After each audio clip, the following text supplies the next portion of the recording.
every single car in this room cost over $1 million. You want to check them out? So do we.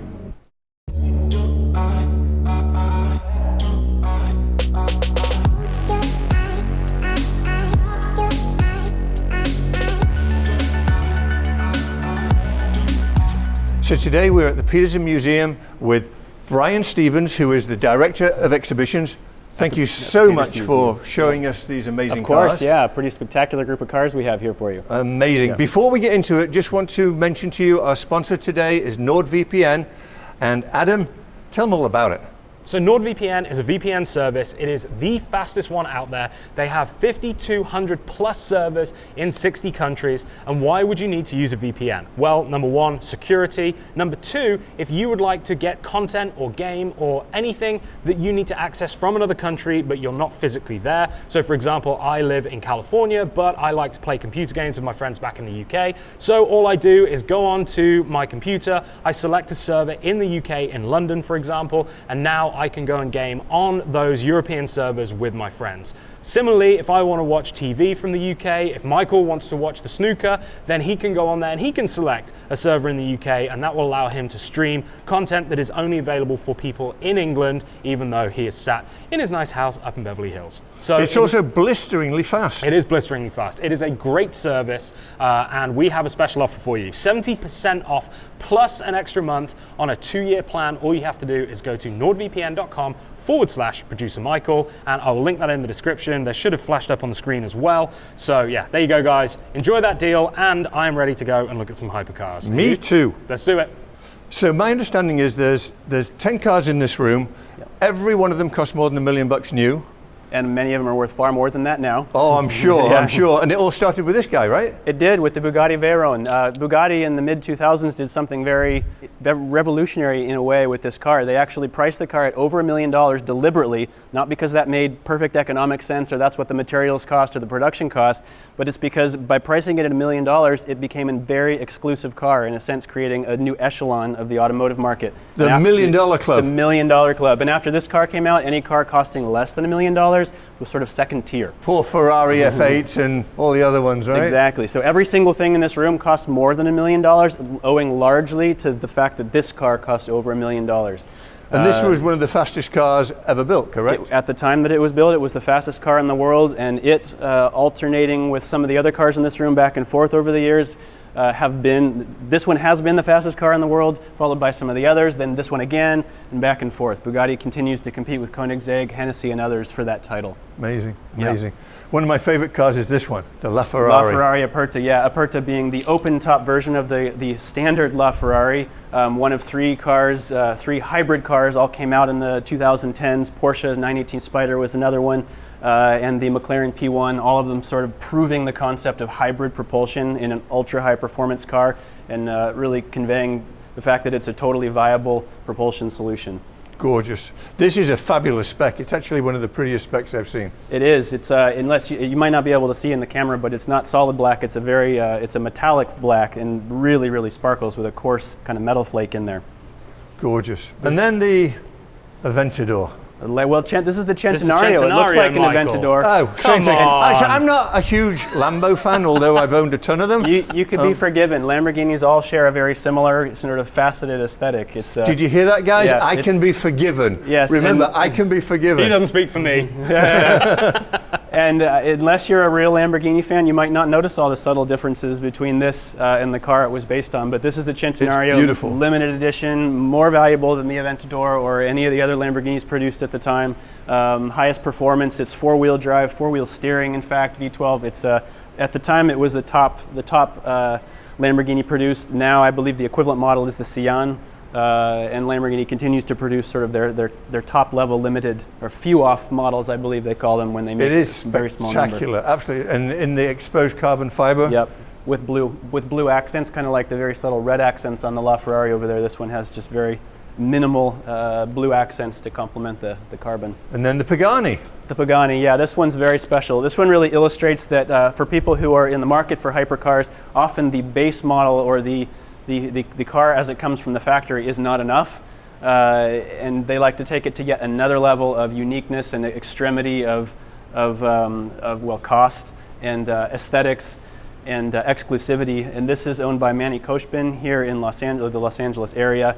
He's well known for purchasing hypercars and having them further customized. In this case, this is by the French fashion and accessories company Hermès, who took this car that already was spectacular, unique, expensive, exotic, and exclusive, and they created a one-off Hermès edition Pagani for Manny that is completely unique. There's like nothing else in the world, like no other Pagani. So many details on here unique to this car. You can see the little H pattern in all of the metal grills. The interior is all done in leather and other materials, canvases and things as you'd find on Hermès handbags and other things that they would produce. A more expensive Birkin bag.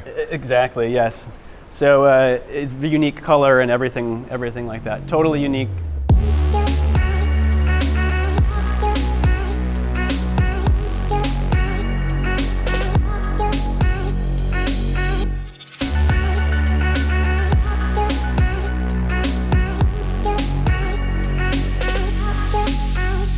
This is crazy. The Devel 16, yes, this one's a very controversial car because the company has taken a long time to bring it to market and still has not yet brought it to market. They've been working on concepts and prototypes and test models for many, many years, and a lot of people are not entirely certain whether they're ever going to produce an actual a production car that would be purchasable by a client and drivable. Where does this come from? This comes from Dubai, United Arab Emirates. But in fact, it's a company owned or founded by three brothers who have been car enthusiasts who they had the financial means to essentially be producing or attempting to produce these cars as a hobby, not as a business necessity. Look at this. It's like a jet. It looks like a jet. In fact, they will tell you that they were inspired by fighter aircraft in the design of the car. Unreal. This is an operational prototype and is hopefully one step closer to the Adam, final you have production to car. look at this. What have you got? The exhaust is a little too small for the car, I think. Yeah, again, like the exhaust Is of a that fighter jet. Unbelievable. Whoa. That's insane. The whole car's insane. Named I want 16. to- It's named the 16 because one of the three models, one of the three versions of this car will have a 16-cylinder engine. Although this particular one is the V8 model, so that'd be the least expensive of the three. Although still close to $1 million, it's close to $2 million. That is. Koenigsegg, yes, really spectacular spec. I don't know if the camera will pick it up, but like the Ferrari over there, it's filled with a really distinctive metal flake. In this case, I'm told actually made with genuine crushed diamonds. Which is something that you might expect on a car of this sort of caliber and exclusivity. I've never seen a sparkle in exposed carbon before. This is a first for me. It's applied to the clear that then is applied to the carbon, so it's a very, very unique aesthetic. Koenigsegg being one of the great boutique success stories in the hypercar world, started small, remained small, but immensely successful, immensely respected. Companies like Devel over here that are producing cars in small quantities typically aspire to have the level of success of Koenigsegg. Again, a multi-million-dollar car. This is one of two of this particular final edition Ageras that were produced. Look at the wheels. Look at everything. I know. Yeah, carbon fiber wheels. This is something a lot of people weren't sure would come to be a few years ago, that carbon could be worked in a way and have the right strength to be able to work as a function for wheels, but they now are used quite regularly in hypercars. They're carbon fiber that is. These are one of my favorite hypercars. It Yeah, really incredible. is quite something. And And also the rear wing doubles up as a picnic table should you want it to have certainly could, a yeah. sandwich. And this car currently, a version of this car currently holds the official world speed record, whereas Bugatti had that record.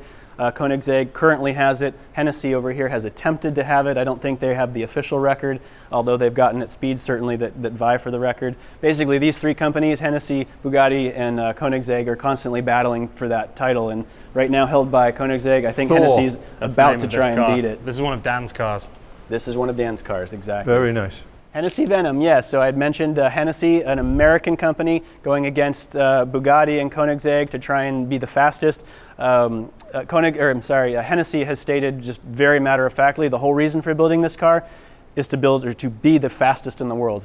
It wasn't to do really anything beyond that. They wanted to construct the very fastest production car in the world, and this model, the F5, has not yet been fully tested, so they have no record with it yet, but they intend to take this car well over 300 miles an hour and beat the record currently held by Koenigsegg. What's this? McLaren Speedtail. Yeah, McLaren Speedtail. Why is the steering wheel in the middle? Well, it's derivative of the famous McLaren F1 from quite a few years earlier, and in some ways the spiritual successor to that. As the successor to the F1, in some ways it was completely expected and natural that it would have the center steering position. So I totally respect this car, but I think it's unbelievably ugly. It's the aesthetic is very distinctive. It's like nothing else in here, and I it's like really the way he put that. so politically Very correct. subtle. Well Nice. done, sir. Yes. Well done. Well, it's something that this is the result of sculpture by aerodynamic processes Right. and aerodynamic computation, fluid dynamics, and that sort of thing. It's not designed purely to appeal to the human eye, and that's Right. it. Clearly. Yeah. Do you know it's what, almost though? like a water droplet falling through the sky. It takes a certain shape. So When I saw the pictures of it, I was with you, Michael. I didn't think it looked good at all. Now that I've seen it in person, it definitely, kind of like the McLaren Senna. When the Senna came out, I didn't like how it looked. Then I saw one in person, and it totally changed my mind. I kind love of the feel fact like that it's just so unique. It's not developed and it's not designed in the same way with the same intent as any of the other cars in the room, and it makes it stand out as something like nothing else. This one also has really subtle details. We've been looking at cars that are primarily black or carbon with little colored hints. This one, it takes a bit to notice, but it has amazing red, Beautiful. red raw carbon details here and there, and also a metal flake in there that's hard to probably see in the camera. But The really, wheels are very yeah, the wheels are very totally strange. unique. So this also for aerodynamic effect, very similar to the overall design of the car. This is actually a fixed panel, so the wheel and the tire spin around this while this does not move and dissipates or actually avoids the typical aerodynamic resistance that comes with complex airflow over a wheel. And have you seen this, Michael? Here's your side view camera. yes, So it doesn't have mirrors. yes. That pops out, right? And then that becomes one your... of many very unique characteristics. and it in has this little thing. screens inside Yep, that yep. you can see. It takes some getting used to when you get in this I'm thing sure. to recognize all of how it all works and what it takes to maneuver it.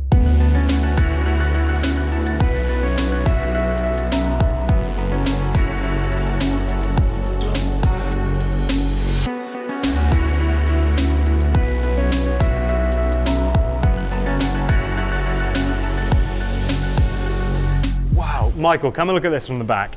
It looks like a catamaran.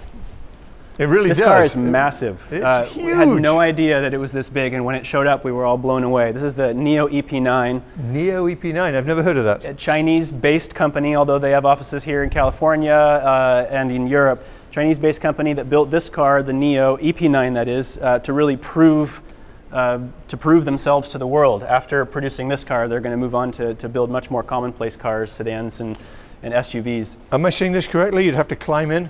Yep, this lifts up and you climb in over this. Yeah, it's not necessarily the most practical thing, but it leads to an absolutely stunning design. Not great if you're taking somebody out for dinner and they're wearing No, a it short would skirt be- or something. Or it could be add some fun to the whole thing. There you go. But yeah, this held the speed record at the Nürburgring for electric vehicles for a while. It held the speed record at some tracks in the United States. It also has achieved a speed record autonomously in the United How States. fast is it? Technologically amazing. Oh gosh. 195 miles per hour is the top speed. So this is an all-electric car, and with all-electric cars, you typically see incredible acceleration, but not 2.7 necessarily seconds, I say, exactly, yeah. but not necessarily high top speed because electric motors and batteries are more capable with acceleration than they are with long, steady. Look at the steady width top of this, speed. Adam. I know. The design is absolutely stunning. Just it just has unbelievable. such presence. And then the last one, The Rimac is Concept 1. the Rimac. Rimac Concept 1, an absolute pioneer in the electric sports car and supercar world, built in 2015 by an incredibly young individual in Croatia, attempting to prove the viability of electric propulsion in sports cars, and also really selling his sort of engineering prowess to the world. He uses this sort of as a halo product. However, Mata Rimac and Rimac, the company, sell their electric vehicle technology to many other companies around the world: Koenigsegg, Aston Martin, Really? Porsche, etc. Yeah, so that's the core of their business, I believe, is selling their technology to others. But this still just represents their engineering capabilities. Spectacular four independent electric motors, allowing for torque vectoring individually at each wheel, stunning acceleration. Famously, one of these was crashed by Richard Hammond.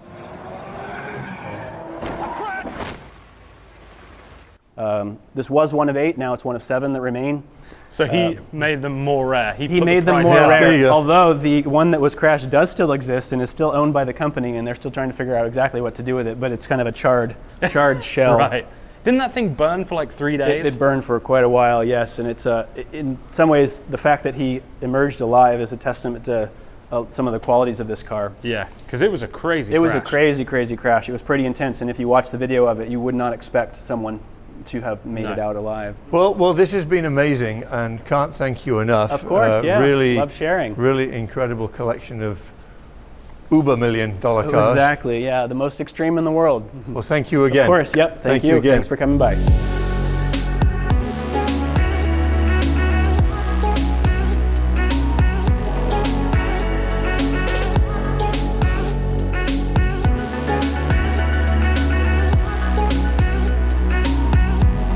Guys, hope you really enjoyed this. Amazing, amazing cars. Don't forget, go to nordvpn.com/producermichael and sign up for the amazing VPN service. Anyway, you guys know what to do. Hit the subscribe button, hit the bell, ding-a-ling. We're in it to win it.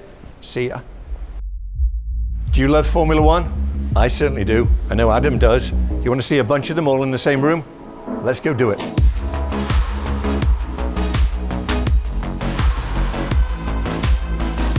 And this one, Lewis Hamilton. I don't know, mate. I make most of this up. When you've got an English accent and you say stuff like that It sounds here, sophisticated. people don't argue.